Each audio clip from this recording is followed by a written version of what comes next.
Hello সবাইকে। আজকে ডিম দেখিয়ে আমি ভিডিওটা শেয়ার করছি, কেউ কিছু মনে করো না। যাই হোক, আজকে ডিমেরই একটা রেসিপি শেয়ার করব। তার জন্য আমি ডিম নিয়ে নিয়েছি, আর এখানে দেখতে পাচ্ছ পেঁয়াজ, ক্যাপসিকাম, টমেটো আর কাঁচা লঙ্কা আমি কেটে নিয়েছি। ব্যাপারটা হলো, ডিনারে কোনো তরকারি বা কিছু খাবার ছিল না, তার জন্যই ঝটপট একটা রেসিপি বানাতে হয়েছিল।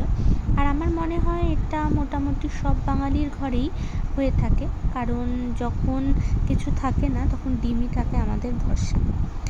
সেইভাবে আমি একটা ছোট ডিনারে খাবার মতো রুটি দিয়ে আমি একটা রেসিপি বানাচ্ছি। আর এটা আমার মনে হয় সবাই জানো, তাও আমি যেইভাবে বানাই সেইভাবেই আমি তোমাদের দেখাচ্ছি। কড়াইয়ের মধ্যে একটু তেল গরম করে আমি প্রথমে যা যা কেটে রেখেছিলাম, কাঁচা লঙ্কা, পেঁয়াজ, টমেটো, ক্যাপসিকাম, সেগুলো একে একে কড়াইয়ের মধ্যে দিয়ে দিলাম। ছোট ছোট করে কেটেছিলাম যাতে তাড়াতাড়ি ভাজা হয়ে যায়, যেহেতু আমি বললাম টাইম একদম আমার কাছে ছিল না, হট করেই করতে হলো, আর একটু বেরিয়েছিলাম তাই জন্য লেট হয়ে গেছে। তো আমি কড়াইয়ের মধ্যে তেল গরম করে পরপর সব দিয়ে ওগুলো একটু নরম হওয়া অবধি ওয়েট করব। প্রথমেই আমি নুন দিয়ে দেবো না, কারণ নুন দিলে না পেঁয়াজটা প্রচণ্ড পরিমাণে জল ছাড়তে শুরু করে দেয়, ক্যাপসিকামও তাই। তার জন্য আমি নুন দেবো না, আগে একটুখানি ভেজে নিয়েছি। ভেজে নিয়ে আমি একে একে যে কটা ডিম দেবে তোমরা, সেইভাবে একে একে ভেঙে তার উপর দিয়ে দিতে থাকবে। আমি এখানে 5টা মতো ডিম দিয়েছিলাম, তো সেটাই আমি একে একে ভেঙে দিয়ে দিচ্ছি। আলাদা করে আমি বাটিতে ঢেলে সেটাকে গুলে দিয়ে দিইনি, আবারও বলছি টাইম খুব কম ছিল তার জন্য।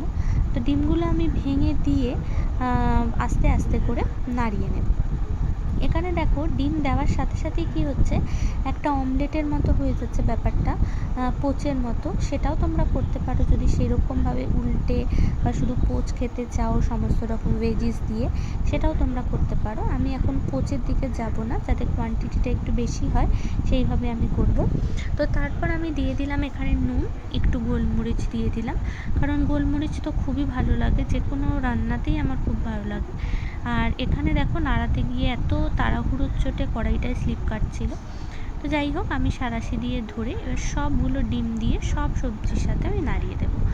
এখন 3-4 মিনিট নাড়াতে নাড়াতেই দেখবে ডিমগুলো একদম ভুজ্জি হয়ে গেছে। মেনলি আমি বানাচ্ছি ডিম ভুজ্জি, সবারই জানা, তাও আমি যেভাবে করি সেইভাবেই। আর লাস্টে আমি একটুখানি এখন দিয়ে দেবো অরিগ্যানো, আর দিয়ে দেবো একটু চিলি ফ্লেক্স। এবার যখন ডিম ভুজি আমরা বানাই, তখন তোমরা খেয়াল করেছো কিনা জানি না, আমার কেন জানি না মনে হয় যে আমি যদি একটু ফ্রাই ভালো করে না করি, তখন না ডিমের একটা কাঁচা কাঁচা গন্ধ আমি পাই, আমার মনে হয়। তার জন্য আমি খুব ভালো মতোভাবে এটাকে ভাজি।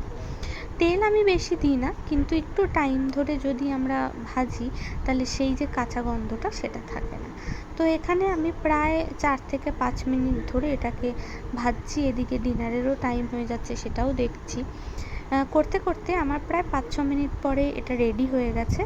আর রুটি কিনে আনা হয়েছিল, সেইটাই আমি রুটি আর ডিম ভুজি সার্ভ করে দিলাম রাতের ডিনারের জন্য। সবাই খুশি হয়ে খেয়ে নিল। দেখা হবে পরের ভিডিওতে। টাটা।